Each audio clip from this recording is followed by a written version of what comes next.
ভুলে গেছো? অনেক দিন ধরে ব্লগ করিনি, তাই মনে হয় অনেকজন ভুলে গেছে মনে হয়। আসলে অনেক দিন ধরে ব্যস্ত ছিলাম কলেজ নিয়ে, তারপরে একটু সমস্যায় ছিলাম, সেই জন্য অনেক দিন বড় ব্লগ করা হয়নি।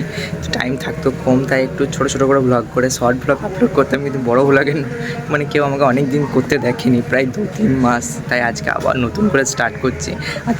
তো আসসালামু আলাইকুম বন্ধুরা, আজকে হচ্ছে অনেক দিন পর বড় ভ্লগ করছি। তো আজকের ভ্লগটা হচ্ছে মাছ ধরা নিয়ে। আজকে হচ্ছে মাছ ধরবো, আর মাছ ধরতে আজকে রোহান বাবু সব এসছে। তো আজকে এখান থেকে মাছ ধরাই হবে, পুকুরে থেকে পাওয়া যাবে মাছ ছাড়া।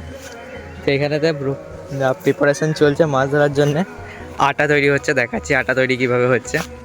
আটা তৈরি করছে হচ্ছে রোহান আমাদের। আটা না চারবে আটা আটা দিয়ে আবার কে চার করবে? তাল পাওয়া যাবে পুকুরে, তালও পাওয়া যাবে ভাই। কারো যদি তাল লাগে তাহলে অনলাইনে অর্ডার করতে পারো আমাদের শপিফাইয়ের মাধ্যমে। শপিফাইয়ের মাধ্যমে ফারুর গাছে লালাই পড়া তালটা ওই যে দেখলো তুমি, ফারুর গাছে লালাই পড়া তালটা দেবে। মাছ ধরবো, সেই জায়গাটা হচ্ছে পুরো বন এলাকার মধ্যে, দেখতে পাচ্ছ। এই পুকুরে আজকে মাছটা ধরবো। এটা সেলিমের পুকুরে পারে, এটা আমার বাপের পুকুর। খৈনি থাকছি নাকি? খৈনি টাতার মতো কি করছে এটা? নরম নরম খুব ভালো লাগছে লাই। তো ডান হচ্ছে ফেলে দিয়েছে, আর সামনে হচ্ছে কলকাটিটা ডুবে গেছে, প্রায় অনেক খাল আছে সেই জন্যে। তো আমরা যে মাছ ধরতে এসেছি, হঠাৎ করে প্ল্যান হয়েছে, সেই জন্যে আমাদের চার ফার কিছু আনা হয়নি। চারটা নিয়ে এসে মাছ ধরা উচিত ছিল, কিন্তু আমাদের আনা হয়নি। তো এই মাছ এখন অনেকক্ষণ অপেক্ষা করতে হবে। তো আজকে হুট করে দেখছি খাইনি কি, তো কালকে এলে চারটার সমস্ত কিছু করে নিয়ে এসে মাছ ধরতে হবে। ভিডিও করছি নিয়ে মাছ ধর ওকে বললাম না যে এমনি তো যে মাছ খাচ্ছিল না, তাই ধিটকারে ভাবলাম যে চার করে নিয়ে আসবো। যখন মাছ ধরতে লেগেছি তো মাছ ধরেই ছাড়বো আজকে, তাই ওই জন্যে চার করে নিয়ে এসেছি। তো রোহান চারটা মাখাচ্ছে, দেখাচ্ছি তোমাদেরকে চারটা কেমন করেছি। তার জন্য হচ্ছে ভাত, খোল ভাজা, একটু মনে হয় লেবুর পাতা, আর একটু মাটি দিয়েছে। এটা হচ্ছে মিক্স করে ফেলা হবে। চার কিনে আনা হয়নি, আজকে প্রথমবার মাছ ধরছি, তাই কালকে যদি মাছ ধরি তাহলে চার বাইরে থেকে কিনে নিয়ে আসবো। ভ্লগটা তোমরা দেখতে পাবে। আর কিছু খাওয়া দাওয়ার জন্য নিয়ে এসেছি হচ্ছে একটা বাতাবি লেবু আর নুন। এটা হচ্ছে চারটা ফেলানোর পরেতে খাওয়া দাওয়া হবে। আর হচ্ছে দুটো ডাঁড় নিয়ে এসেছি, হচ্ছে গোল গোল রাউন্ড করে এখন হচ্ছে পুকুরেতে ছোড়া হবে। রোহান, তোর কি মনে হচ্ছে আজকে বড় সাইজের মাছ তোলা হবে? ইনশাআল্লাহ ইনশাআল্লাহ। বাবু, তোমার কি মনে হয়?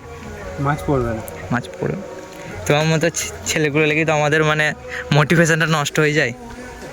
মাছ পড়ুক না পড়ুক, খাওয়ার ব্যবস্থা করে দিয়েছি, খেতে বাড়ি চলে যাবে। খেতেই বাড়ি যাবো, মাছ পড়বে না। হ্যাঁ রোহান, তুই কিছু বলতে চাস? ওকে মাছ পড়বে না? এটা কার পুকুর বল দেখেন, সেই জন্যই বললাম মাছ পড়বে না।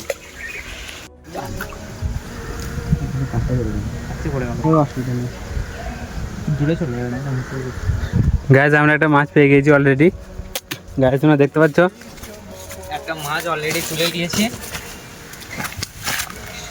কত হবে, প্রায় কত ওজন হবে? 750-র মতো ওজন হবে। মাছ একটা আমাদের হয়ে গেছে। বাবু বলেছিল কিন্তু যে মাছ হবে না, কিন্তু মাছ তুলে দেখিয়ে দিয়েছে, এখনো নিয়ে যাবো ঘর। সেলিমদের পুকুর না, সেলিম একটা তুলছে, পেতেই পারো।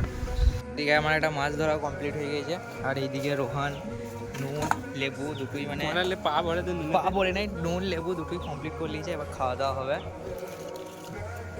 তুই খুশি মাছ পেয়েছে? হ্যাঁ, যে রোহান খুশি?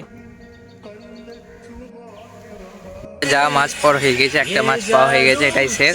আর মনে হচ্ছে মাছ ধরা হবে না, কারণ প্রচণ্ড মেঘ উঠে গেছে। অন্য অন্য দিন মানে মেঘগুলোও পানি হয় না, আজকে মনে হচ্ছে প্রচুর পানি হয়ে যাবে, তাই বোট গুটাতে হবে আজকে। আর বেশিক্ষণ মাছ ধরা হবে না, দেখা যাক আরও হাসে নাকি। আর কিছুক্ষণের মতো হয়তো হবে, 10 মিনিটের মতো। কালকে আবার মাছ ধরার নতুন ভ্লগ আসবে, তো তোমরা যদি দেখতে চাও তাহলে আবার কালকের দিনের জন্য অপেক্ষা করে থাকো।